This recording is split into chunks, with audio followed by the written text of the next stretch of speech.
In the gilded cage of 1838 London, a woman's worth was measured in her dowry and her ability to produce an heir. For 20-year-old Elara Abernathy, a doctor's damning verdict of infertility rendered her worthless in the eyes of the only people who should have protected her. She was a flawed gem, a cracked porcelain doll fit only to be sold to the highest bidder to settle her father's crippling debts.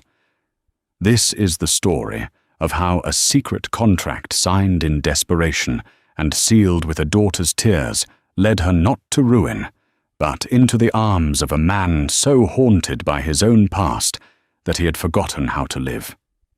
It is a story of a bargain born of despair, a love kindled in loneliness, and a truth that would threaten to shatter them both. The air in the Abernathy townhouse on Montague Street, Bloomsbury, was perpetually thin with unspoken anxieties. It was the scent of watered-down tea, old paper, and the slow, suffocating decay of a family's fortune. Elara Abernathy knew this scent better than anyone. At 20, she was the family's greatest asset and its most profound liability, possessed of a quiet beauty hair, the color of polished chestnut eyes, a soft, contemplative grey, and a mind sharpened by books she read in secret. She should have been a triumph on the marriage market. But a shadow had clung to her since she was 16. A bout of scarlet fever, fierce and unforgiving, had left her frail for a season. Afterward, Dr. Finch, a man with a perpetually damp handshake and eyes that never quite met hers, had delivered the verdict to her parents in a hushed, funereal tone. The fever had ravaged her insides. She was, he declared with grim certainty, barren, a garden in which no flower would ever grow. From that day, the atmosphere in the house shifted. Her mother's affection became brittle, her father's gaze would skim past her, as if she were a piece of furniture he regretted purchasing. Her two younger sisters, Clara and Posy, pretty and vibrant, were now the family's only real hopes. Elara became a ghost in her own home, her education in womanly arts, needlepoint watercolors, the pianoforte feeling like a cruel joke. What use were these skills if they could not secure a husband who desired above all else an heir? The crisis came on a Tuesday. The post brought a letter bearing a solicitor's seal, and Elara watched the color drain from her father's face as he read it. Mr. Abernathy was a man who had tried to fly too close to the sun. Bad investments in the new American railways, a taste for whist that far outstripped his skill, and a desperate need to maintain the appearance of wealth had left them teetering on the edge of ruin. This letter was the final push. That evening she was summoned to her father's study. The room, usually a sanctuary of leather and learning, felt like a courtroom. Her father, Arthur Abernathy, stood by the window, his shoulders slumped. Her mother, Helen, sat stiffly in a wing-back chair, twisting a handkerchief in her lap. "Elara, sit down," her father said, his voice raspy. A name had been whispered in the house for weeks, a name that made the maids cross themselves, and her mother shudder. Lord Fenwick. Marcus Fenwick was a man in his late 50s, twice widowed, with a reputation as foul as the London fog. He was monstrously wealthy from mills in the north, but his title was old, and his appetites were infamous. He had grown sons, and therefore no need for an heir. What he wanted was a young, beautiful and docile wife to adorn his table and warm his bed. A brood mare was not required. Lord Fenwick has made an offer. Her father began, unable to look at her. He is aware of our financial difficulties. He has been most generous.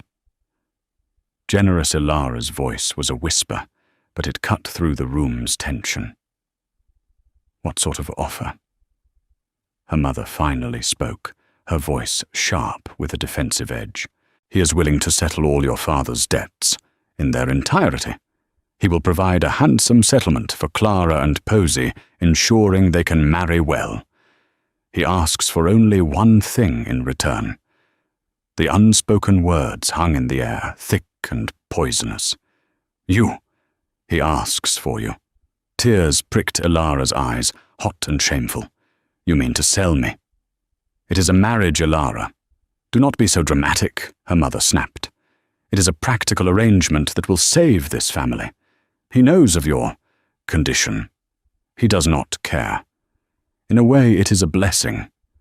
No other man of his standing would even consider you. Each word was a carefully aimed dart, designed to remind her of her own worthlessness. The shame of her supposed infertility, a private grief she had carried for 4 years, was now being used as the justification for her ruin. Her father finally turned from the window, his face a mask of weary defeat. There is a contract, Ilara. Not a marriage settlement. A private business agreement between myself and his lordship. The marriage is merely the seal upon that agreement. He slid a piece of vellum across the polished desk. He takes on our debts. You become his wife. It is done. Ilara looked at the document. It was cold legal, filled with clauses and sub-clauses that effectively transferred her from one man's ledger to another's. She was chattel, a bartered good. She thought of Lord Fenwick, whom she had seen once, at a society ball, a portly man with wet lips and small piggy eyes that had roamed over her in a way that had made her skin crawl. The thought of being his wife, of enduring his touch, was a horror beyond imagining. I will not, she said, her voice trembling but firm.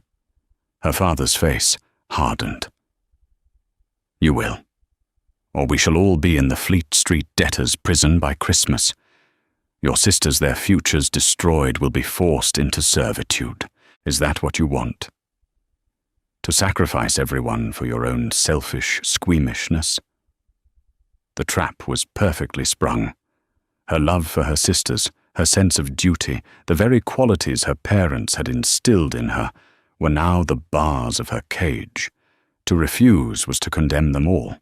To accept was to condemn herself. She stared at the contract, at the space, waiting for her father's signature. This was her value. Not in her wit or her kindness or her love of poetry. Her value was the exact sum of her father's debts. That night, Ilara didn't cry. She sat by her window, looking out at the gas lights flickering on the street below. She felt a profound, chilling emptiness. She had been raised to believe in honor, in love, in the sanctity of marriage. It was all a lie, a thin veneer over the brutal mechanics of money and survival. Her parents were not monsters. They were weak, terrified people, and in their fear, they had chosen to sacrifice their most disposable piece, the Barren daughter. The wedding was to be in 2 weeks, a quiet, swift affair. There was no joy, no trousseau being excitedly planned, no well-wishes from friends. There was only the grim finality of a transaction nearing its completion. Ilara felt herself receding her spirit, shrinking to a tiny protected core. If this was her fate, she would meet it with the only thing she had left, a silent, unbreakable dignity. She would be a Duchess of Ice, a marble statue in Lord Fenwick's cold, opulent house. He could own her body, but she vowed with every fibre of her being that he would never, ever touch her soul. Alistair Beaumont, the 8th Duke of Blackwood, was a man made of grief and shadows. His London residence. Blackwood House loomed over Grosvenor Square like a stone mausoleum, its curtains perpetually drawn. The Duke had not been seen at a society event in 5 years, not since the day his vibrant, laughing wife, Isabella, and their newborn son had been laid to rest in the family crypt. The tragedy had hollowed him out, leaving behind a cold, impeccably mannered shell, who ran his vast estates with ruthless efficiency, but took no joy in life itself. His only regular visitor was his solicitor, Mr. Elias Davies, a dry, meticulous man who managed the Duke's extensive financial and legal affairs. It was Davies who, on a drizzly Thursday morning, brought the name Abernathy into the suffocating quiet of Blackwood's study. "A distressing matter has come to my attention, Your Grace." Davies began peering over his spectacles, regarding Arthur Abernathy. "You may recall you hold the mortgage on his Bloomsbury property." Alistair looked up from a ledger, his eyes the colour of a winter sky. "The man who fancies himself a railway tycoon, I recall. Is he defaulting, worse, Your Grace?" "He is ruined. And to solve the matter, he has entered into a private contract to sell his eldest daughter to Lord Fenwick." Davies missed nothing in the city's legal underbelly. He had heard the whispers from Fenwick's own solicitors, men who spoke of the arrangement with a mixture of professional discretion and private disgust. Alistair's face remained impassive, but a flicker of something contempt perhaps stirred in his eyes. He knew of Fenwick. The man was a vulture who preyed on the desperate. Sell her the language of the contract is thinly veiled, but that is the essence of it. Fenwick absorbs Abernathy's debts, and in return he receives the hand of the daughter Miss Elara Abernathy. The girl is said to be quite beautiful, but medically unable to produce children. Hence Fenwick's interest. He requires no heir and can acquire a lovely wife for a bargain. For the first time in a long time, Alistair felt a genuine emotion, a cold, sharp spike of rage. He pictured a young woman, trapped and commodified, her most private medical details gossiped about by lawyers. It was a grotesque violation. He saw in her predicament a mirror of his own prison. He was trapped by his title, his grief, and the endless expectations of a society he despised. This girl was trapped by her biology and her family's greed. "What do you know of her?" Alistair asked, his voice low. "Very little, Your Grace. She is 20. Well read by all accounts. Quiet. Has not been presented at court for 2 seasons since her condition became known. She is for all intents and purposes a social pariah." An idea audacious and utterly mad began to form in Alistair's mind. He was 32 years old. The estate needed a duchess. His staff, led by the formidable Mrs. Gable, managed perfectly well, but the emptiness of the house was a constant aching reminder of his loss. The peerage whispered about his duty to remarry to secure the line. He had ignored them, recoiling from the thought of replacing Isabella. The idea of courting some simpering debutante, of pretending an affection he could not feel, was repulsive. But this was different. A woman who could not have children. A woman who would enter the marriage with no romantic illusions. A woman who needed rescuing from a fate far worse than a quiet, loveless marriage to a recluse. It would be a transaction just like her father's, but it would be a respectable one. A duchess's coronet in exchange for her freedom from Fenwick. He would gain a hostess to manage his houses and silence the gossips. She would gain a title security and a life of quiet dignity. It was a perfect bloodless solution. Davies Alistair said, standing up and pacing before the cold fireplace. "I want you to draw up a proposal for Mr. Abernathy." The solicitor's eyebrows shot up. "Your Grace, you will approach him on my behalf. My offer is this: I will personally absorb all of his debts, every last shilling. I will double the settlement he was to receive from Fenwick for his other daughters. In return, the contract with Fenwick is to be destroyed, and Miss Elara Abernathy will become my wife." Davies was momentarily speechless. "Your Grace, this is highly irregular. To marry a woman deemed barren, the Blackwood title. The Blackwood title has a clear line of succession through my cousin, should it be necessary." Alistair cut in, his voice like flint. I have no interest in siring another heir only to watch him die. My duty is to the estate, and the estate requires a duchess. This arrangement is suitable. I want a partner in business, not in sentiment. Miss Abernathy, I suspect, desires the same. And if she refuses, Alistair paused. Then she is a fool. The choice is between a lecherous old goat and a quiet life as the Duchess of Blackwood. Present it to her father. Make the terms clear. It is a rescue, Mr. Davies, not a romance. Ensure he understands that. 2 days later, Elias Davies was shown into the same study where Elara had been handed her sentence. Arthur Abernathy, expecting a visit from Fenwick's men, was visibly shaken by the appearance of the Duke of Blackwood's solicitor. He listened, his mouth agape, as Davies laid out the Duke's proposition. It was an offer beyond his wildest dreams, to be saved not by a brutish industrialist, but by one of the oldest and most respected ducal houses in England. It was a miracle. He summoned Elara at once. She entered the room, pale, and composed her eyes, holding a deep, weary sorrow. She expected to be told the final arrangements for her wedding to Fenwick had been made. Elara, her father, said, his voice trembling with an excitement she hadn't heard in years. There has been a change of plans. A most remarkable, a most providential development. She listened in stunned silence as he relayed the Duke's offer. The Duke of Blackwood.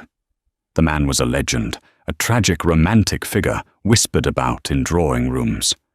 Rich beyond measure, handsome, and utterly inaccessible, and he wanted to marry her. Why, she asked, the single word cutting through her father's jubilant rambling. Why would he do this? He requires a duchess, her father exclaimed, and he knows of your situation. It suits him. There will be no pressure for an heir. It is a perfect match. Elara saw the truth with painful clarity. It was the same reason Fenwick had wanted her. Her barrenness. It was the quality that made her desirable. She was to be traded from one cage to another, albeit a much grander, more gilded one. But the alternative, the face of Lord Fenwick swam in her mind, his leering smile, his damp hands. Then she pictured the Duke whom she'd never met, but knew by reputation, a man of sorrow, not cruelty. A man of shadows, not filth. It was not a choice between love and duty. It was a choice between two prisons. One was a dank, lightless cell. The other was a vast, cold, but potentially beautiful castle. I will need to meet him, she said, her voice steady. Her father spluttered. Meet him.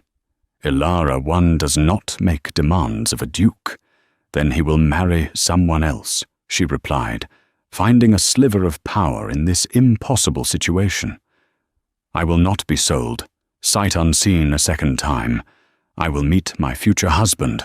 A meeting was arranged. It was to take place in the Abernathy's formal parlour, a room rarely used. Elara dressed simply in a dove-grey dress, her hair coiled neatly at the nape of her neck. When the Duke of Blackwood was announced, she felt a tremor of fear. He was taller than she had expected, with broad shoulders beneath a perfectly tailored black coat. His hair was dark, his features sharp and aristocratic, but his face was etched with a profound melancholy. He moved with a quiet, contained grace. His winter sky eyes met hers, and for a moment there was no artifice, just a silent acknowledgement of two broken people. Miss Abernathy, he said, his voice a low baritone. Thank you for agreeing to see me. Your Grace, she replied, curtsying. I felt it was necessary. They sat in a strained silence for a moment, her parents hovering nervously by the door. I will be plain. The Duke began, his gaze direct and unnervingly perceptive. My proposal is not one of passion. I am sure you have no illusions on that front, nor do I. I offer you my name, my protection, and a life of financial and social security. You would be mistress of my houses, a partner in the management of my affairs. In return, I require a duchess who will perform her duties with dignity and discretion. I will ask nothing more of you. Your life, your time will be your own. You will be free from the alternative arrangement your father made. He did not shy away from the ugliness of it. He laid it bare. It was a contract for a life, not just a marriage. A life of quiet companionship, of mutual respect, but devoid of love. For Elara, who had long since given up on the dream of a love match, his honesty was a strange and unexpected relief. She looked at this handsome, sad man. He was offering her an escape hatch, a way out of the abyss. He was not offering her happiness, but he was offering her peace. And for Elara, that was more than she had ever dared to hope for. "Your terms are acceptable, Your Grace," she said, her voice clear and strong. Alistair Beaumont, Duke of Blackwood, gave a slight, almost imperceptible nod. The bargain was struck. The ink on one contract would be erased, only to be replaced by the vows of another. Elara Abernathy was no longer sold. She was saved, but as she looked at the Duke's shadowed eyes, she couldn't help but wonder if she had merely exchanged one form of captivity for another. The journey to Blackwood Manor, the Duke's principal country seat in Hertfordshire, was a journey into another world. The clamour and grime of London gave way to rolling green hills and ancient moss-draped forests. The manor itself appeared suddenly, a vast edifice of grey stone and mullioned windows that seemed to have grown from the earth itself. It was magnificent, imposing, and profoundly lonely. Elara's marriage to Alistair had been a stark, quiet affair at St. George's, Hanover Square, attended only by Mr. Davies and a distant cousin of the Duke's. There was no celebration, no wedding breakfast. Immediately after they had boarded the Duke's perfectly sprung carriage for the country. Throughout the journey, Alistair had been polite, pointing out landmarks and discussing the history of the region, but his courtesy was a wall smooth and impenetrable. He spoke to her, as he might a business associate, not a wife. As the carriage drew to a halt before the massive oak doors, the entire household staff was assembled on the steps. At their head was a tall, severe-looking woman in a black bombazine dress, her grey hair pulled into a ruthlessly tight bun. This Elara knew was Mrs. Gable, the housekeeper who had served the Beaumont family for 40 years. "Your Grace," the woman said, her voice crisp as starched linen, as she curtsied to Alistair. Her eyes then swept over Elara, and they were not unkind, but they were intensely analytical, measuring her, weighing her. "Your Grace," she repeated with a slight dip of her head toward Elara. The title felt alien, a costume she had yet to grow into. "Mrs. Gable, this is the Duchess Alistair," said simply. "Please see to her comfort." With that, he excused himself, murmuring something about estate business in his study, and vanished into the house's shadowy depths, leaving Elara standing alone on the precipice of her new life. Mrs. Gable took charge. "If you will follow me, Your Grace, I will show you to your rooms." The interior of Blackwood Manor was a testament to centuries of wealth and a more recent history of neglect. The great hall was cavernous, its walls lined with portraits of stern-faced Beaumont ancestors and suits of armour that stood like silent sentinels. The air was cool and smelled of beeswax wood smoke and something else, a faint, lingering scent of lavender and sorrow. They ascended a grand, creaking staircase. "The Duke occupies the west wing, as his father did before him," Mrs. Gable explained, her voice echoing in the silence. "Your apartments are in the east wing. They were prepared for you." The implication was clear. She and Alistair would live separate lives under the same vast roof. The East Wing apartments were beautiful, a suite of rooms decorated in pale blues and creams. They were elegant, comfortable, and felt utterly untouched, as if they had been waiting in perfect stillness for an occupant who might never arrive. But as Elara moved through the rooms, she began to notice her. The ghost. Not a literal spectre, but a presence so powerful it was almost tangible. It was Isabella, the first Duchess. Her portrait hung over the mantel in the sitting room, a vibrant, laughing woman with eyes full of mischief and life had dark curls tumbling around her shoulders. Her taste was evident in the delicate French furniture, the choice of silks, the small, whimsical watercolors on the walls. Elara was living in a shrine to her predecessor. The first few weeks were a study in solitude. Alistair was a ghost in his own house. They dined together each evening in a dining hall that could seat 60. The vast expanse of polished mahogany between them felt like a chasm. Their conversations were stilted, revolving around the weather, the estate's tenants, or a book Elara was reading. He was never unkind, but he was distant, his mind clearly elsewhere. He would often stare into the middle distance, his expression clouded, and Elara knew he was seeing a different woman, a different life at this table. Elara tried to find her place. She explored the house, a labyrinth of corridors and forgotten rooms. She discovered a magnificent library, 2 stories high, filled with thousands of books. It became her sanctuary. She would spend hours there, losing herself in tales of history, poetry, and far-off lands. It was in the library one rainy afternoon that she had her first real conversation with her husband. She was perched on a ladder, reaching for a volume of Milton, when he entered silently. An ambitious choice. "Your Grace." His voice startled her, and she nearly lost her footing. A strong hand grasped her arm, steadying her. His touch was firm and impersonal, but it sent a strange warmth through her. "I find his work compelling," she stammered, her face flushing. "My wife," he said, the word sounding strange on his lips, "was fond of the romantics.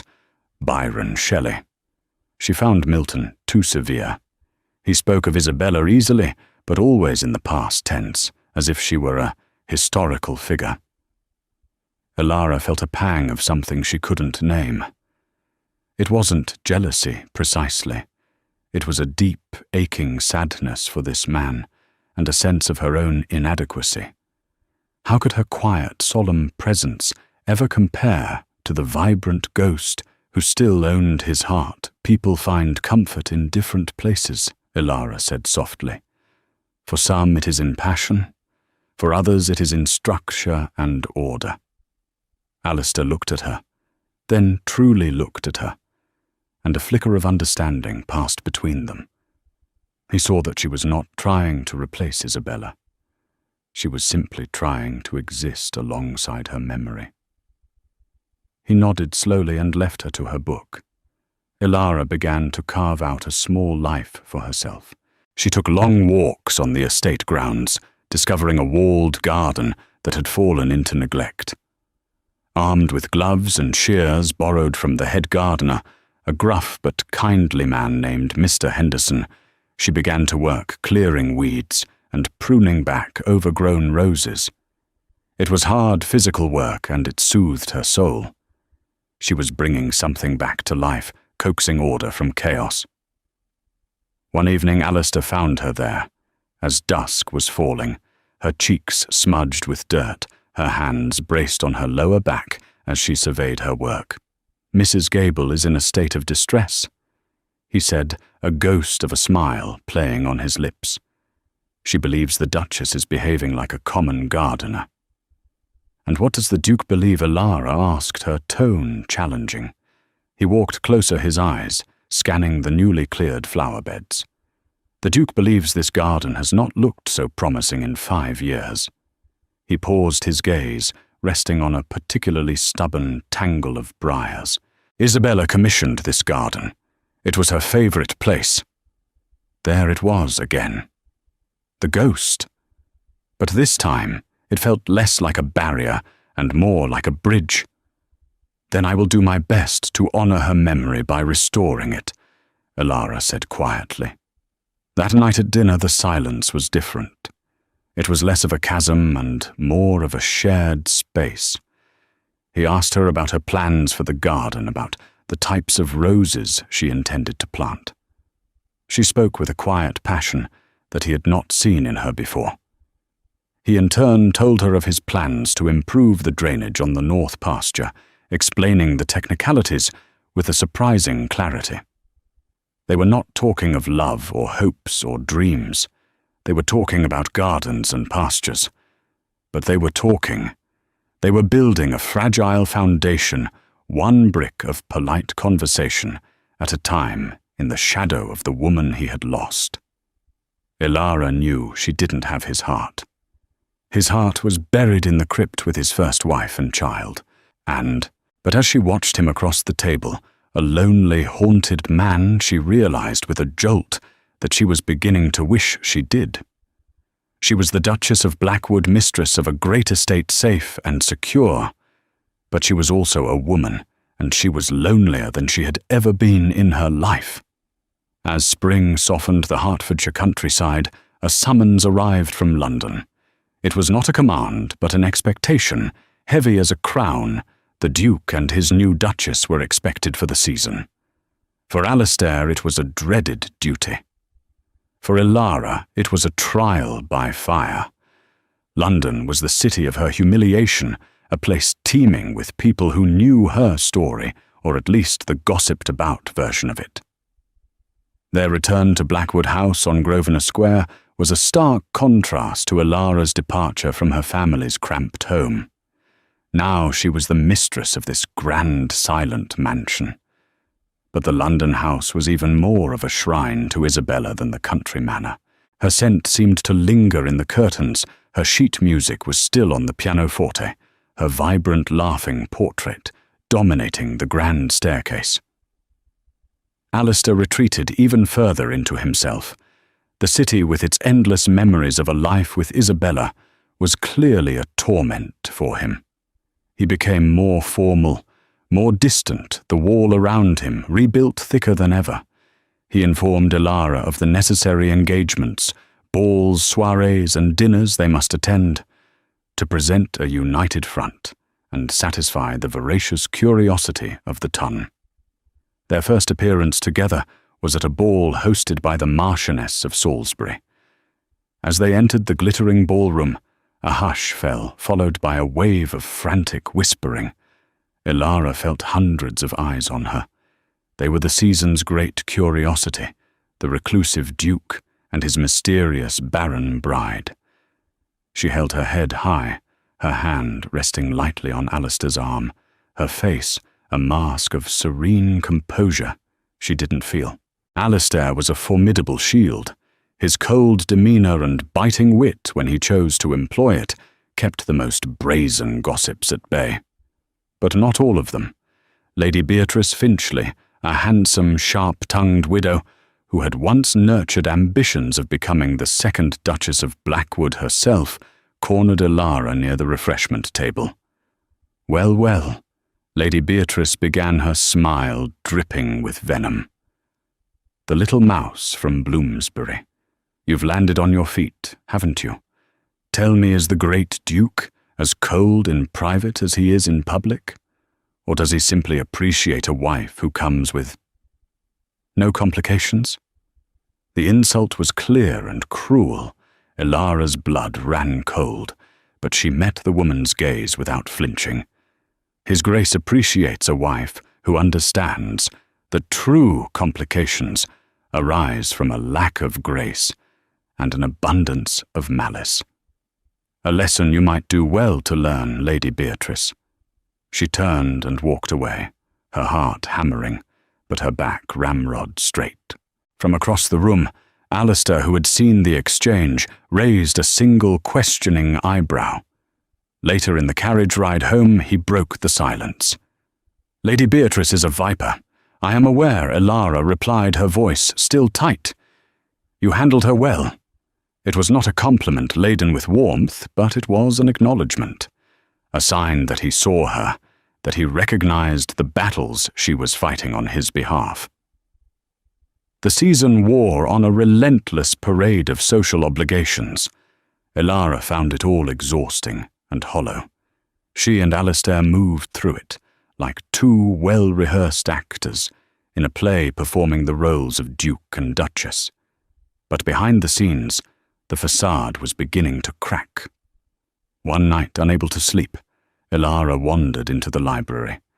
She found Alistair there, a glass of brandy in his hand, staring at a small, exquisite portrait on his desk. It was not of Isabella. It was of a baby swaddled in lace. He didn't seem surprised to see her. "This was Thomas," he said, his voice thick with an emotion she had never heard before. "He lived for 6 hours. He didn't look at her, but he was speaking to her truly, speaking to her for the first time." He told her about the birth, the terrifying, bloody ordeal. The doctors choosing to save Isabella the impossible choice, and then how he had lost her anyway to a fever 2 days later. He spoke of the suffocating guilt, the feeling that he had failed them both. "I filled this house with her memory," he confessed, his voice ragged. "I thought if I kept her perfectly preserved, I wouldn't lose her completely. But I've just turned it into a tomb. For her. And for me." Elara didn't offer platitudes or empty comforts. She simply sat in the chair opposite him, a silent, compassionate witness to his grief. She understood his pain, the feeling of being defined and trapped by a single tragic event. Her barrenness, his loss. They were two sides of the same coin. "A tomb is no place to live, Your Grace," she said softly, after a long silence. He finally looked up, his eyes raw with pain. "Alistair," he said. "My name is Alistair. It was a gift, a small, fragile offering of trust." The next day, Elara made a bold decision. She summoned Mrs. Gable and gave her a series of instructions. That afternoon, when Alistair returned from his club, he found the grand portrait of Isabella on the staircase was gone. In its place hung a beautiful landscape of the Scottish Highlands that had been in storage. The sheet music had been put away, replaced with a vase of fresh flowers. Small, subtle changes, but the effect was profound. It was as if the house could breathe again. He found Elara in the morning room. He said nothing, simply stood in the doorway, taking it all in. She braced herself for his anger, for his fury at her presumption. Instead, he walked over to the pianoforte and gently touched the polished wood. "Thank you," he said, his voice quiet. He did not mean thank you for moving a portrait. He meant thank you for seeing me. Thank you for opening a window in my prison. That night, for the first time, he knocked on the door that connected their wings. He didn't enter her bedroom, but stood in the doorway of her private sitting room. "Elara," he began, "the life I offered you was one of peace and quiet dignity. I fear I have given you neither. I have burdened you with my past. You have shared it," she corrected gently. "There is a difference." He looked at her, at the quiet strength in her grey eyes, the compassion in her gentle face. He had married her for convenience, a practical solution to a practical problem. He had expected a quiet, decorative duchess. He had not expected a woman of substance, a woman who could meet his sorrow with a quiet courage that humbled him. He took a step into the room. The space between them, once a vast chasm, was now just a few feet of carpet, and for the first time, the thought of crossing it did not feel like a betrayal of his past, but a tentative, terrifying step toward a future he had never thought possible, a future with her. The relentless pace of the London season was a crucible, and Elara felt its heat intensely. The endless balls, the scrutinizing eyes of the ton, and the constant performance of being the serene new Duchess wore on her spirit and her body. She was a ghost navigating a glittering masquerade, and the strain began to show. A persistent fatigue settled deep in her bones, and the paleness of her cheeks became a source of private concern for Alistair, who watched her with a hawk's-like intensity she often pretended not to notice. The breaking point came at a lavish dinner hosted by the Earl of Carraway. Amidst the clatter of silverware and the drone of conversation, the room began to tilt. The candlelight swam before Ilara's eyes, and a wave of dizziness washed over her. She gripped the table for support, but the darkness rushed in. The last thing she remembered was Alistair's sharp, concerned voice calling her name. In an instant, the Duke of Blackwood's carefully constructed wall of icy indifference was obliterated. Ignoring the gasps of the other guests, he was at her side, sweeping her into his arms as if she weighed nothing. The public display of raw, undisguised concern was more scandalous than any gossip, and by the time he had carried her out to their carriage, they were the sole topic of conversation for the remainder of the evening. Back at Blackwood House, Ilara's condition worsened into a raging fever. Alistair, refusing to leave her side, dismissed the concerned hovering of the staff, and summoned the finest physician in London. Sir William Gull, a baronet whose reputation for sharp-minded diagnostics was second to none. Sir William was a man of keen observation and few wasted words, a stark contrast to the unctuous Dr. Finch of Ilara's past. After a gentle but thorough examination, he asked for her complete medical history. Weakly, Ilara recounted the tale of the scarlet fever at 16 and the devastating verdict that had followed. This Dr. Finch, Sir William inquired, his brow furrowed in thought. He pronounced you barren after this illness, yes, Ilara whispered. He told my parents it was an unfortunate but common consequence. Sir William's expression sharpened. Common, madam, it is exceptionally rare. A tragic possibility, yes, but by no means a common outcome. After prescribing a course of treatment for what he diagnosed as a severe bronchial infection, he met Alistair in the corridor. Lowering his voice, he spoke with clinical precision. Your Grace the Duchess will recover fully from this ailment. She is resilient. However, I am compelled to express my professional opinion on her past diagnosis. Her infertility, Alistair's voice was tight. Indeed, from what the Duchess described, the diagnosis seems cursory. To pronounce a young girl barren based on a single illness without long-term observation would be professionally negligent. Sir William paused, his gaze direct and serious. Or, Your Grace, it could be deliberately misleading. The phrase hung in the air, charged and poisonous, deliberately misleading. A cold, sickening suspicion took root in Alistair's mind. He pictured Ilara's father, a desperate man caught in a web of debt. He considered the sheer convenience of having an eldest daughter suddenly declared unmarriageable, a perfect commodity, to be sold later to a man who required no heirs.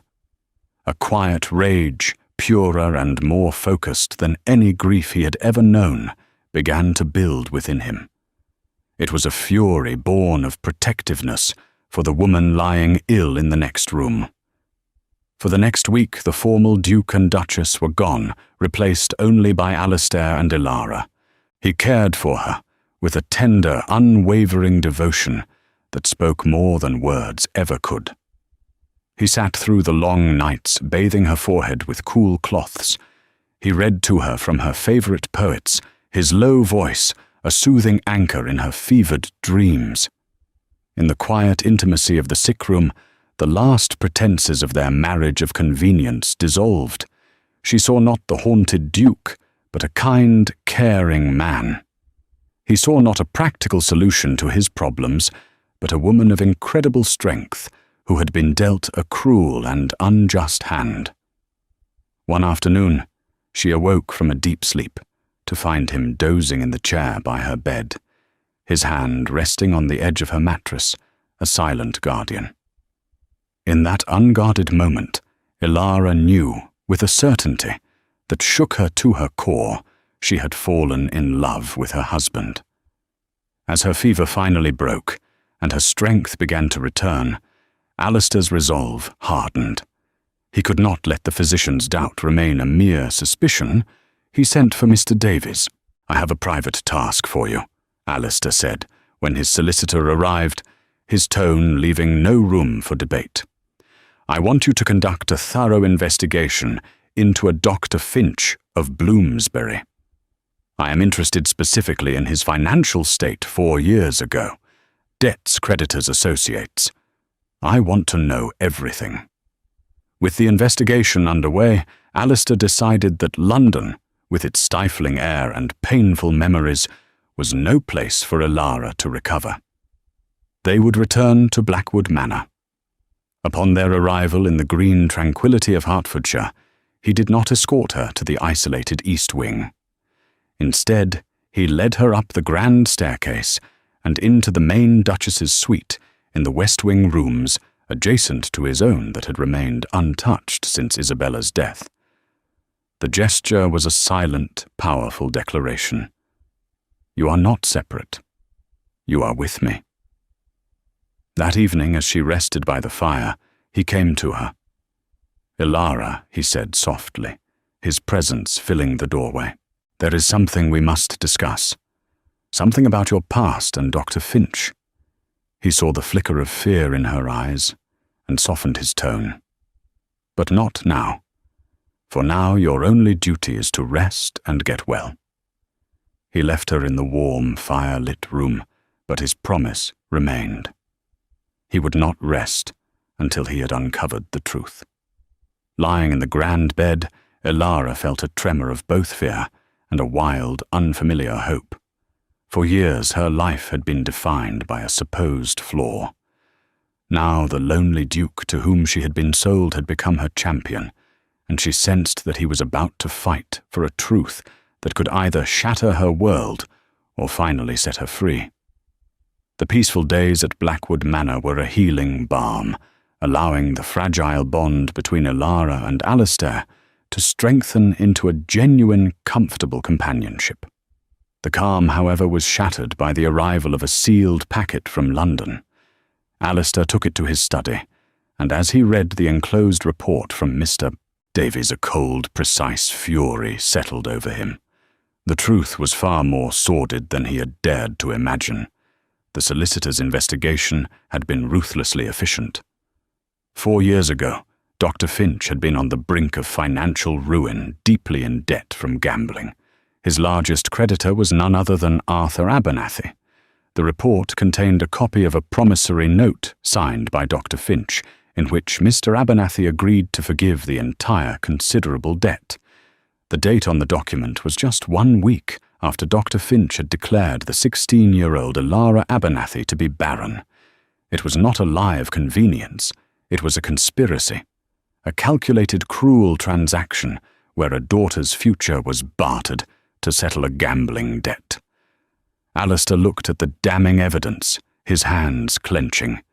He thought of Ilara, of the quiet shame she had carried for years, a burden deliberately placed upon her by her own father.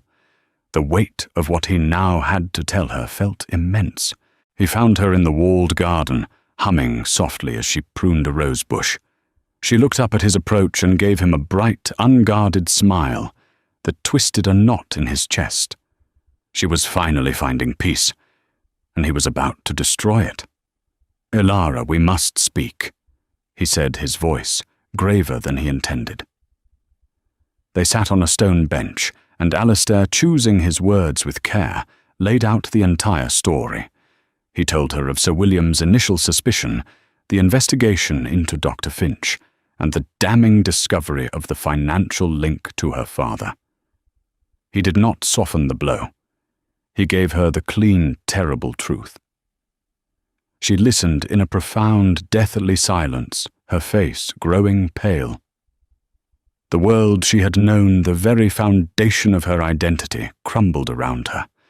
Her father had not just accepted a tragic fate for her. He had authored it.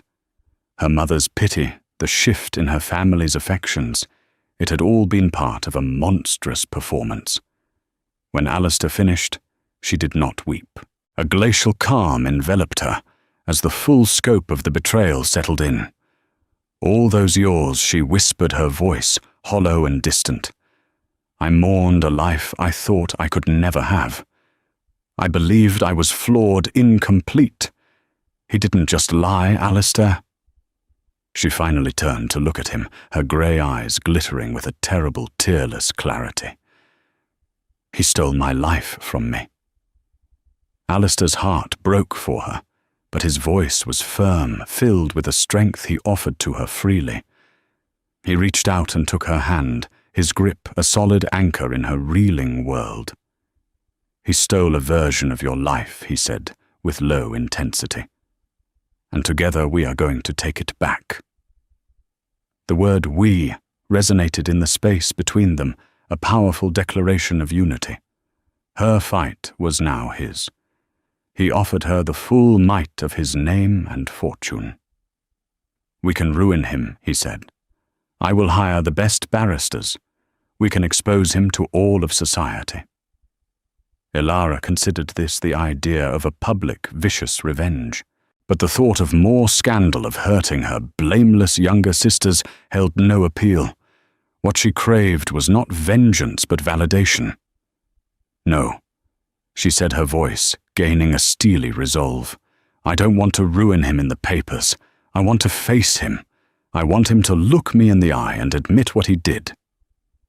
Alistair looked at her with profound pride. She was not a victim seeking retribution. She was a survivor demanding a reckoning. Then that is what we will do, he affirmed. They journeyed to London the very next day, arriving unannounced at the familiar townhouse on Montague Street. When her father, Arthur Abernathy, saw them shown into his study, his face blanched with shock and fear. Ilara did not wait for pleasantries. She was no longer the timid daughter who had been sentenced in this very room. She was the Duchess of Blackwood, and she was there to reclaim her stolen years. Father, she began, her voice ringing with newfound power. We are here for the truth. I want to know about your financial arrangement with Dr. Finch. I want you to tell me why you paid him to lie and declare me barren. Her father sputtered, his eyes darting around like a trapped animal. I have no idea what you are talking about. Alistair stepped forward and placed Mr. Davies's report on the desk with a quiet, definitive thud. Do not insult my wife's intelligence, he said, his voice like ice. We have the proof. The only choice you have left is whether you confess to her now in private or to the rest of the world from a debtor's prison cell.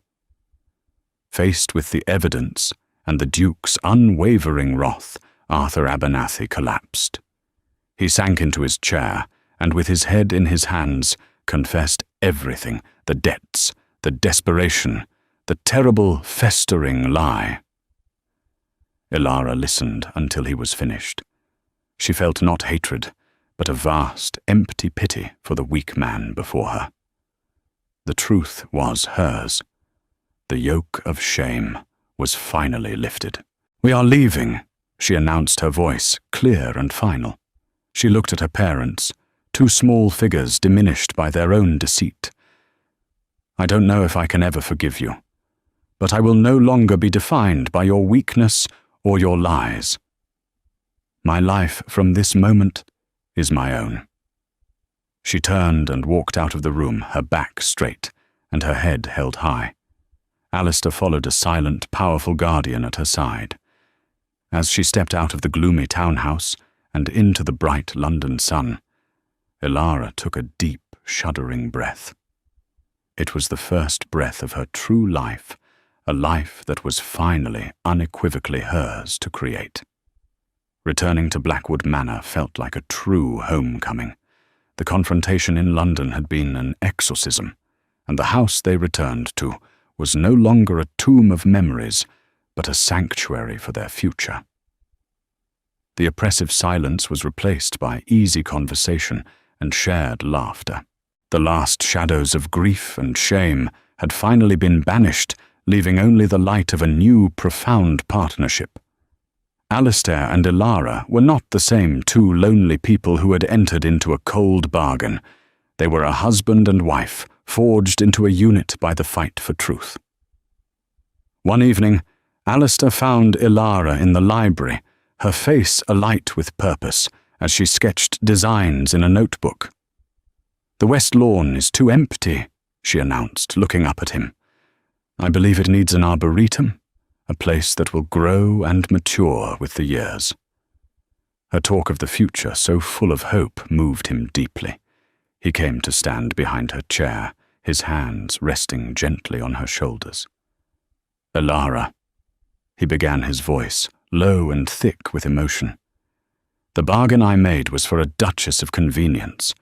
I offered you my name and protection in exchange for a quiet life.